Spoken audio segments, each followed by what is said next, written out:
Hey, what's happening, guys? What's going on? I hope you guys are doing well. I just wanted to pop in here for a second and say hello and let you guys know I was sitting here and I was going through some of the news events for today and some of the things that happened recently. And there's some interesting doozies popping off in terms of what's going on in the in the interesting world of black people. One of the interesting things that has recently occurred is Colin Kaepernick recently got a call from the NFL for this special workout. And from what I am gathering online, it looks like this is going to be good for him. It looks like Kaepernick is going to have a chance to play again. And I'm going to break it down exactly why. If you could, please hit the thumbs up button. If you haven't hit the thumbs up button, please do that. What's going on, Vic? And is that the Cannon Movement and D. Scott and Shin and Angelique? How are you?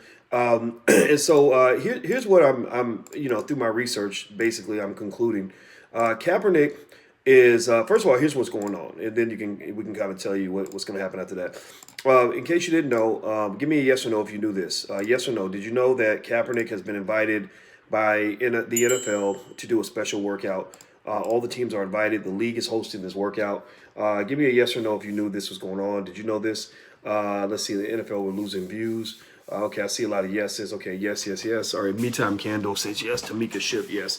All right, now I see someone mentioned that the NFL was losing viewership. I don't think the NFL was losing viewership, but you know what? Let me check. Let me see.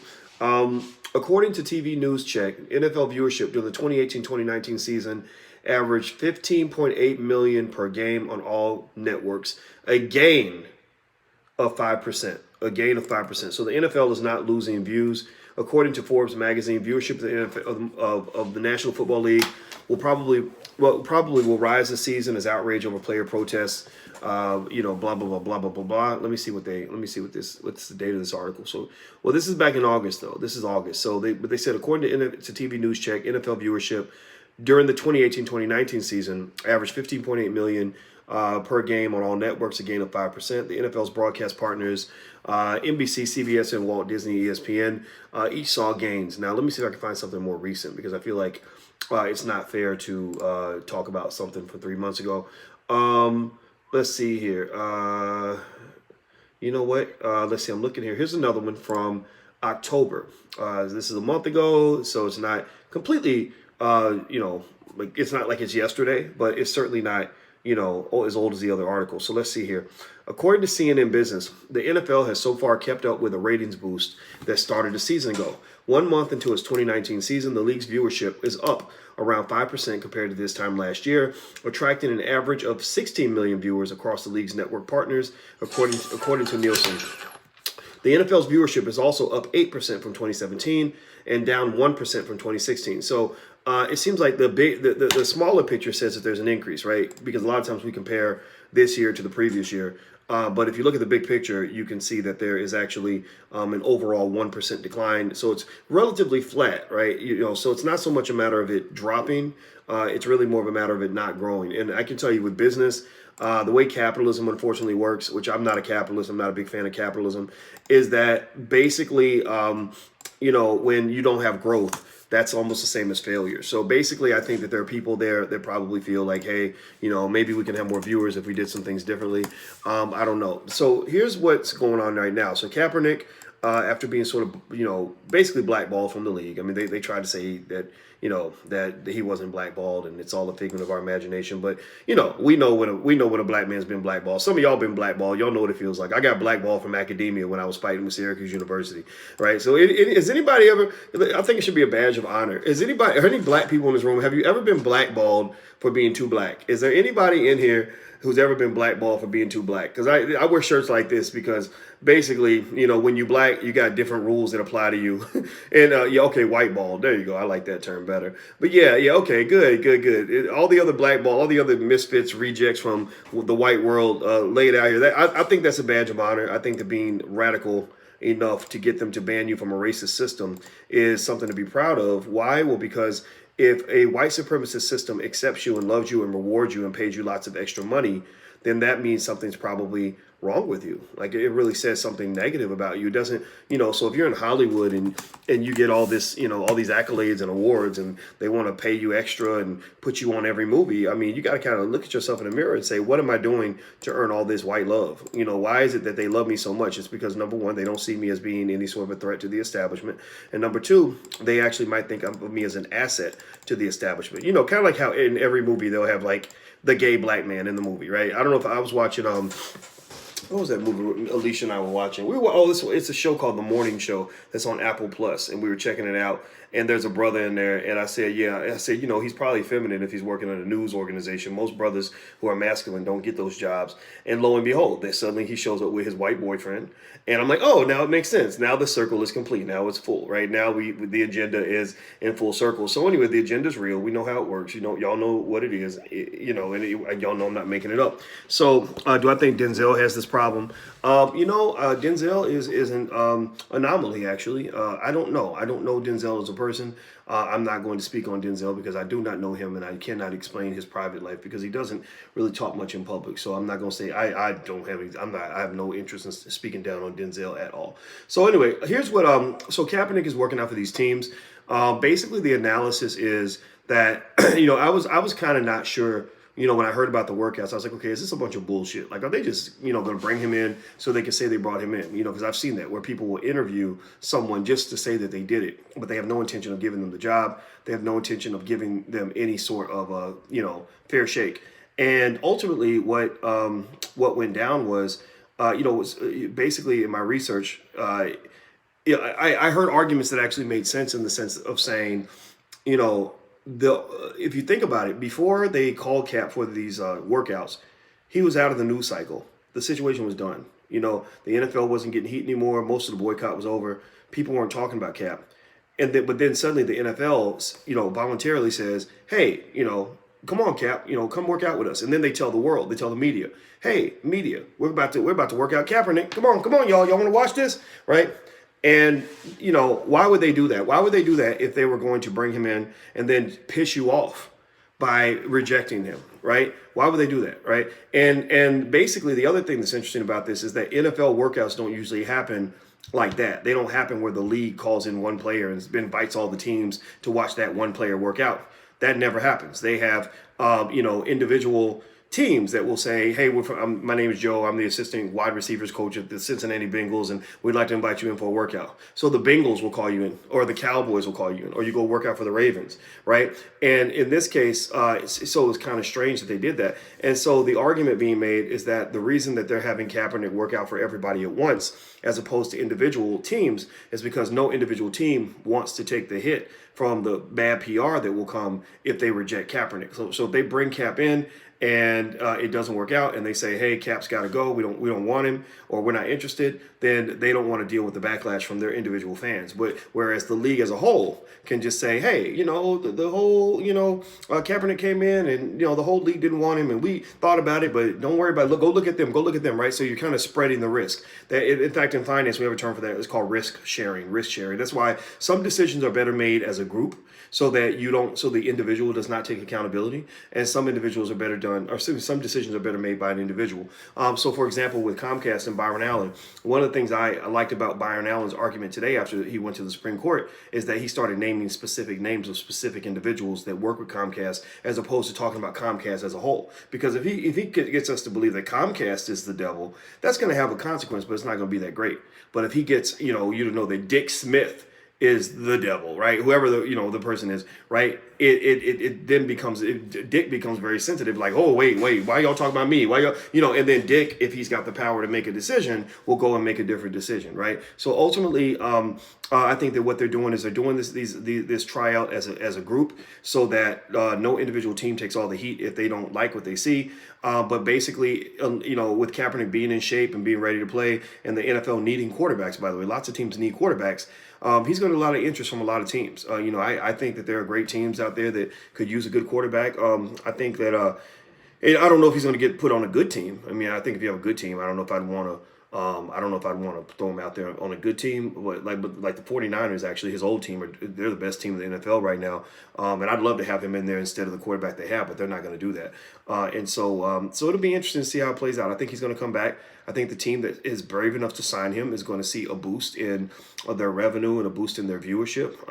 I think that it'll be, a great happy moment symbolically for the people that have followed this. I don't have any reason not to want Kaepernick to have a job, but at the same time, I don't feel that one person getting a job is going to change the state of the black community. And I think that's what people kind of have to understand is like, it's really more symbolic than anything. Chicago definitely needs him because I don't know what happened to the Bears, but my God, they went from Super Bowl contenders to complete garbage. All right, let's see, Dr. Watkins, he's not good enough to be a starter. I don't know. I've seen some crappy starters out here, so it's hard to say.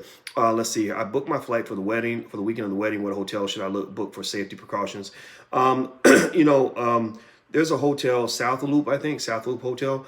We haven't decided which hotel we're gonna have as like our main hotel, but we will let you guys know that. And I look forward to meeting you in person, Tammy. And the wedding is, if anybody else wants to come to our wedding, it's gonna be the weekend of July 11th, 2020. So everybody in here is invited. The church is big enough to hold everybody. Are we gonna run soon, babe? You ready to run? Yeah. All right. Okay. Well, the queen just came in and she is dressed to go work out. So we're about to go work out. And I'm looking at I saw a couple of your questions in here. I see you were asking about, what do you think about Tariq and Yvette? Is this just a misunderstanding? No, because Yvette's just not a nice person. And I think the ADOS movement is full of wonderful people who've been misled by a person who has made the strategic error of attacking lots of important black leadership. So unfortunately what happens is, you can't have a grassroots black civil rights movement, or not civil rights, let's not use that term because that's more, of a different category. But you can't have sort of a grassroots movement for descendants of slaves by aligning it with, a Bernie Sanders kind of ideology, and then, basically broadsiding, body slamming people like Dr. Claude Anderson, hitting Louis Farrakhan upside the head, figuratively speaking, trying to go in and taking out Frances Cress Welsing from the grave. These are people that Yvette has attacked. These videos have been out there for a long time. Was it Pan-Africanism is dead? She's done videos like that. Who else has she attacked? She attacks everybody, and I think that the problem is that you can't have unity if your leadership is working overtime to create black division. And also, I think if you're talking about reparations, I think there has to be a supplement to it. I think that ultimately, all of us who are in that ADOS category, we're all, a lot of us are descendants of slaves. I think that we need a movement that draws on and allows for opening, or the opening to ideas that might be different from our own, right? So I'm personally not, I'm not really getting involved in terms of doing too much with that one way or the other, I think that they just did it wrong, and I think that, and also I think that there's a contradiction, inherent also with the leadership, because remember they attacked, Antonio Mori did an attack video on Jay Morrison. I think it's jealousy. I honestly think it was just like, well, that Negro's doing better than me, so I'm mad at him. So he then attacks Jay Morrison and calls him a dirty capitalist and a crook and this, that, and the other. But it's like, so on one hand, you're saying you're anti-capitalist, but then next thing you know, he's buddied up with Byron Allen, because Byron Allen hooked him up. Byron Allen got him on the grill. So it's kind of like you can't sort of play the game like that. Like you got to kind of make room for all the people that want to support your cause. You can't, I think she attacked Ta-Nehisi Coates. Ta-Nehisi Coates ain't did nothing to nobody. Ta-Nehisi Coates ain't even said nothing. He ain't said your name. Why are you attacking him? Maybe you can say, hey, brother, here's a way I think your movement could be more effective and pull in more of our people and help more of our people. But instead, it's like, well, here's why it's intellectually bankrupt. And blah, blah, blah, blah. It's like, come on, man. Chill out with all that. You ain't got to do all that stuff. So that's my take on it. I'll tell you what, it's not comfortable to observe all of this. But actually, here's another thing that's actually very interesting, and I'll talk about this a little bit later. I got an email from somebody from Louisville, Kentucky, who pointed to a scholar. I think I have his name somewhere. Let me see if I can find his brother's name.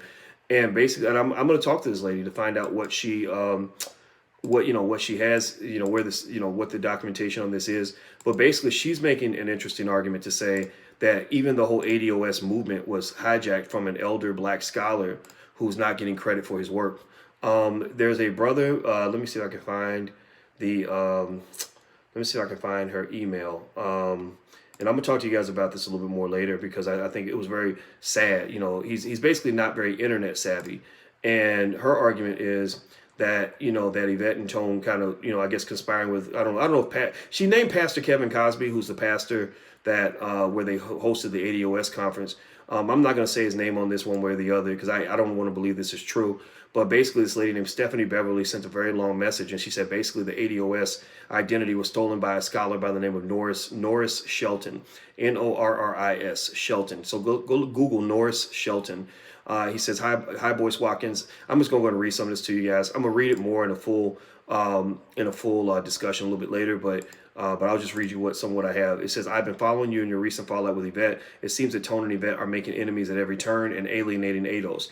The hashtag ADOS actually stole the identifier from a black man named Norris Shelton. You should have him on your show one day. Yvette and Tone really need to be exposed so all their followers can actually participate in the real authentic organization and understand the reason why using the DAS, the Descendants of American Slavery identifier instead of ADOS is legally necessary.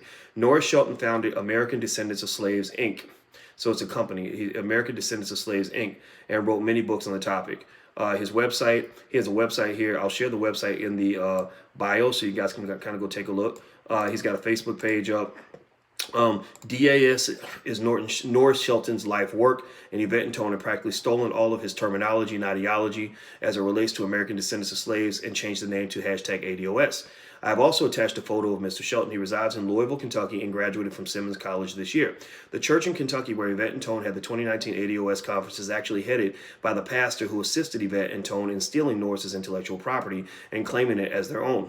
Now, they all know each other, and as they have all lived in Kentucky. Norris is an older man in his late 70s, and because he does not have a large following and isn't very social media savvy, Yvette and Tone were able to co-opt Norris's movement and claim it as their own and move a lot faster in maintaining a following. Norris also has a following, but you check his social media links shared, you will find that his following is mainly within his age group. So imagine someone like Dr. Claude Anderson, for example, an older man on social media with a wealth of knowledge, committing his life to a particular mission, and people who are younger and more social media savvy just come along and steal the knowledge and the writings from books and claim Dr. Anderson's work as their own. Well, this is what Yvette and Tone have done to Mr. Norris Shelton. This is according to the person who wrote this, Stephanie Beverly.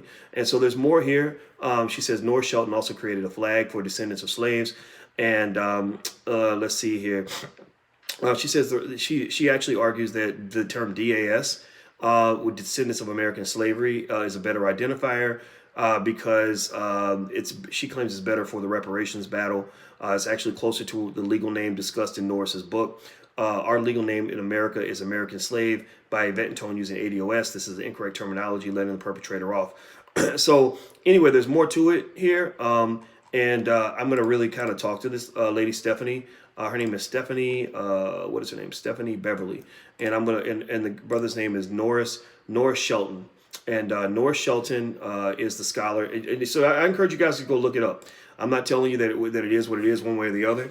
I'm just saying that, I would go look it up. And if this brother did actually push this issue, like if he really was a guy that was really talking about, something for our people, in that way, and, with a very consistent sort of tone, I think you do at least have to acknowledge him out loud to make sure that he's getting credit for his life's work. You cannot take a man's life's work and then pretend like it's yours, and at the very least, it sounds like his ideas were very much in line with what's here. But also, you got to remember, Dr. Claude Anderson filed a reparations lawsuit 30, 40 years ago, or 30 years ago. It was it was a long time ago. And he's been, writing about it and actually paying money for a lawsuit since, I think the 90s or the 80s. And so he, and none of these people, none of the individuals that claim to be at the forefront of this movement are supporting and funding any of this, right? And so I just kind of think that we have to give respect to the elders. The reason I have Dr. Anderson come in here, and I tell you guys that without him, there is no me. He's the father, I'm the son. He gave intellectual birth to people like me. He opened the doors for people like me. Without him, there are no people like me. And I think that the same thing should be done in the reparations debate. If you're going to have this debate and you're going to push forward on this agenda, at least acknowledge your elders because they're the ones who paved the way for you. So I'm going to start acknowledging Norris Shelton a whole lot more. I'm going to start researching his work, and I'm going to give as much credit as possible to the people who've always been fighting on this issue and not just the people who just, sort of came up, and created a Twitter hashtag 2 years ago or whatever, right? So anyway, I'm about to go, guys. Have a good day, and please hit the thumbs up button before you go. Hit the share, hit the subscribe button, and also don't forget, if you have a black business and you want to be listed, we're actually trying to list and inventory as many black-owned businesses as possible. So you can go to theblackbusinesslist.com, that's theblackbusinesslist.com. Why isn't the super chat working next level? I have no idea. Something weird is happening with YouTube. So I'll just try to figure it out later. Maybe it'll be working next time. All right, guys. So I'm out of here. Have a good day, and I'll see you soon. Be good. Peace.